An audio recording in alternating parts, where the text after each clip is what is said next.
Sekarang kita akan membahas hukum yang kedua, yaitu hukum perbandingan tetap atau hukum Proud. Tentu yang mengungkapkan adalah Joseph Lowe Proud. Ini juga panggil Proud. Proud mencoba membandingkan bahwa zat, jadi kita kalau sedikit kembali ke materi SMP MTS, senyawa itu tersusun atas unsur-unsur, atau senyawa apabila diuraikan menghasilkan unsur-unsur penyusunnya.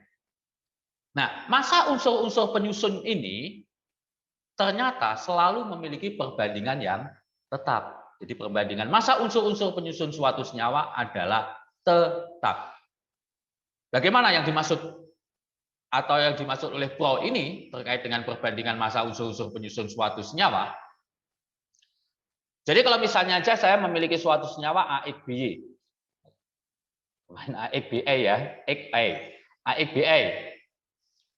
Misalnya A nih, ini misalnya H2O, ini H, ini berarti A, 2-nya X, O-nya B, Y-nya ini angka 1, H2O, AXBA. Jadi secara umum, kalau kita memiliki suatu senyawa AXBY, maka perbandingan massa unsur A dibandingkan dengan massa unsur B itu sama dengan massa unsur A dan massa unsur B-nya. Artinya ini nanti kan selalu di bawah seperti itu. Bagaimana kalau selalu di bawah seperti itu? Kita ambil contoh begini. Ini misalnya kita punya air. Air itu tersusun atas hidrogen dan oksigen. Jadi reaksinya hidrogen dan oksigen. Bahwa setiap 1 gram hidrogen akan tepat bereaksi dengan 8 gram oksigen. Dan akan menghasilkan 9 gram air. Jadi di sini perbandingan massa hidrogen dan oksigen yang bereaksi adalah 1 gram, ini 8 gram, menghasilkan 9 gram. Seandainya H2O ini diuraikan lagi, dipecah. Kalau ini kan membentuk, kalau ini dipecah, ya akan menjadi hidrogen dan oksigen. Hidrogennya 1 gram, oksigennya juga 8 gram. Jadi seandainya kita itu mereaksikan 1 gram hidrogen akan tepat bereaksi dengan 8 gram oksigen, akan menghasilkan 9 gram air. Kalau 1,5 gram hidrogen akan tepat dengan 12 gram oksigen. 2 gram hidrogen akan tepat dengan 16 gram oksigen. 2,5 gram hidrogen akan tepat dengan 20 gram oksigen. Kalau Anda perhatikan ini, perbandingannya selalu 1:8. Nah, sesuai dengan hukum kekekalan massa tadi, 1 tambah 8 sama dengan 9. Itu selalu. Jadi misalnya aja, gini, supaya lebih jelasnya. Jadi antara hidrogen dan oksigen, misalnya, saya mereaksikan 1 gram hidrogen, dengan 8 gram oksigen, maka akan terbentuk 9 gram air. Itu tadi ya. Dan tidak ada yang sisa. Jadi semuanya bereaksi. Tetapi misalnya saja saya mereaksikan 2 gram hidrogen dengan 8 gram oksigen, maka yang terbentuk hanya 9 gram air. Bukan 2 tambah 8. Nggak mau. Hanya 9, tetapi ada sisa yaitu 1 gram hidrogen. Begitu pula sebaliknya, misalnya saja saya mereaksikan 1 gram hidrogen dengan 9 gram oksigen, jadinya tidak 10, ya tetap 9. Artinya yang bereaksi itu sebetulnya ini tadi hanya 1 dan ini 8. Kalau yang ini 1, ini 8, sehingga tersisa 1 gram oksigen. Tapi kalau kita menyediakan 2 gram hidrogen dan 16 gram oksigen, maka akan tepat 18 gram oksigen. Saya sering membuat contoh begini. Ini definisi ya, ini hanya misal definisi. Saya punya definisi yang namanya becak. Menurut definisi saya ya, jangan Anda bayangkan becak yang ada di jalan-jalan, jangan. Definisi ikut saya. Becak itu tersusun atas 3 roda, 2 pedal, 1 sadel. Saya ulangi. definisi saya, becak itu terdiri dari satu sadel, dua pedal, dan tiga roda. Artinya kalau saya punya satu sadel, dua pedal, dan tiga roda saya gabung, saya rangkai, maka menjadi satu becak. Kalau satu becak saya preteli, maka akan menghasilkan tiga roda, dua pedal, dan satu sadel. Tahu maksud saya ya? Jadi kalau saya punya dua becak, saya preteli, maka akan menghasilkan 2 kali 1 sadel, 2 kali 2 pedal, berarti 4, dan 2 kali 3 roda, berarti 6. Tahu maksud saya? Nah, sekarang misalnya, saya punya 3 roda, kemudian 3 sadel, dan 2 pedal. Bisa bayangkan ya? 3 pedal, 3 sadel, 3 roda. Saya rangkai. Akan menghasilkan berapa roda? Akan menghasilkan berapa becak? Ya 1. Seberapa banyak saya memberikan sadel, kalau rodanya hanya 3, maka yang terpasang sadelnya hanya 1. Misalnya 10 sadel dengan 20 pedal dengan 3 roda. Menghasilkan berapa becak? Ya hanya 1 becak. Tetapi ada sisa 9 sadel dan 18 pedal. Jadi bagaimanapun yang namanya becak selalu tersusun atas 3 roda, 2 pedal, dan 1 sadel.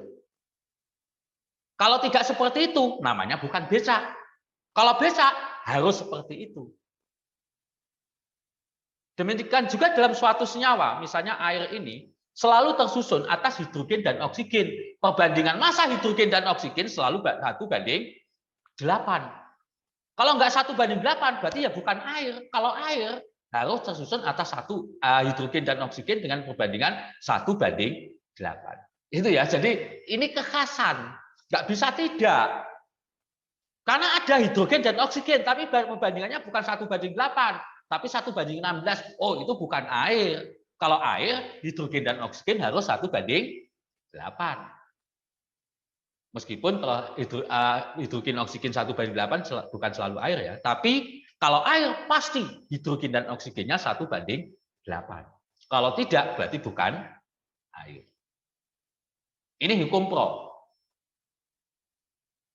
Jadi di dalam percobaan ini kalau Anda perhatikan ini, perbandingan massa hidrogen dan massa oksigen ini selalu 1:8.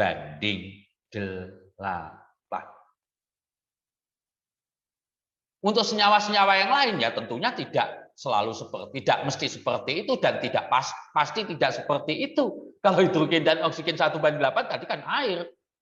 Kalau hidrogen oksigen 1:8 namanya hidrogen peroksida. Kalau penyusunnya bukan hidrogen dan oksigen, misalnya aluminium dan oksigen, berarti aluminium oksida. Perbandingannya 7:8 dan sebagainya.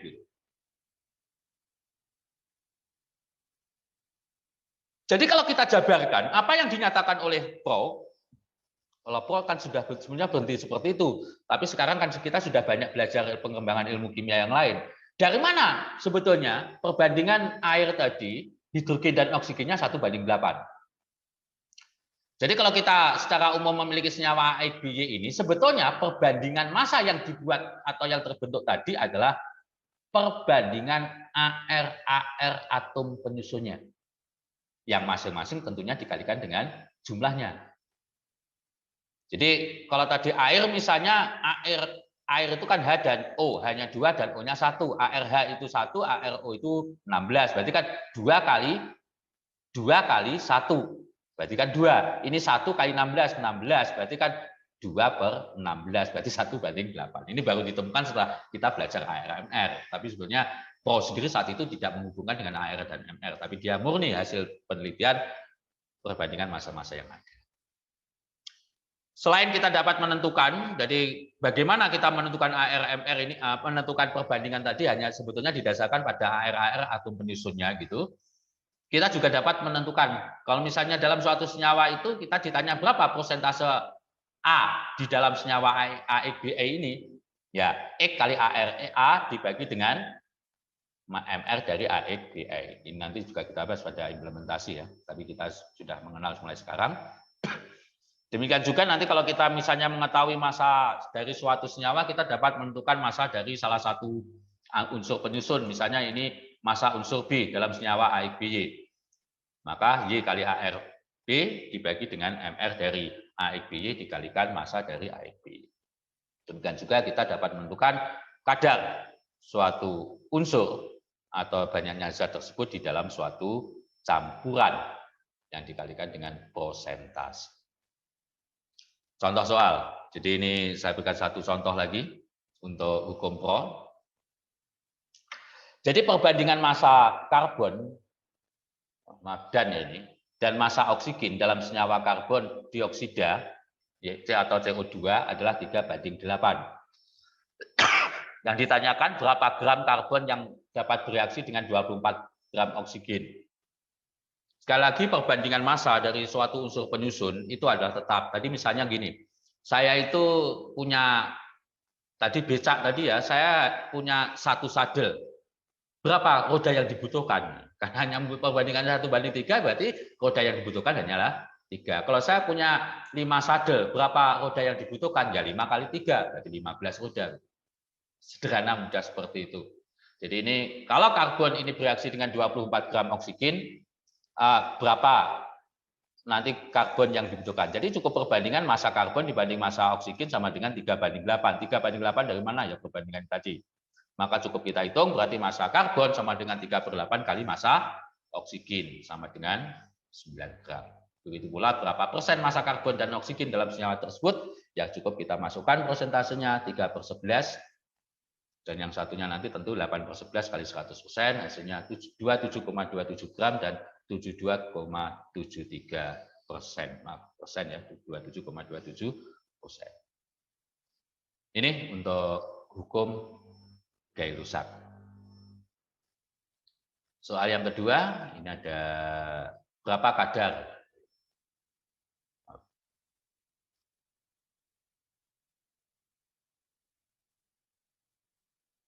Jadi contoh yang kedua, berapa kadar dari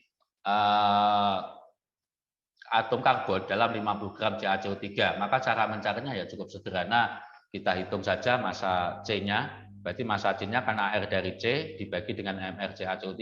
MR-nya kalau ini kita hitung nanti ketemu CaCO3 100. Berarti ARC-nya akan ketemu massa ARC-nya itu 12. Berarti 12/100 kali massanya dari CaCO3 kali 50. Maka kita akan mendapatkan yaitu 12/100 kali 50. Maka akan ketemu 6 gram. Nah, berapa persen 6 gram itu? Ya kadar C sama dengan massa C per massa CaCO3 kali 100%. Berarti kan sama dengan 6/50 kali 100%. Berarti ketemu 12%. Serasa itu hukum kedua, hukum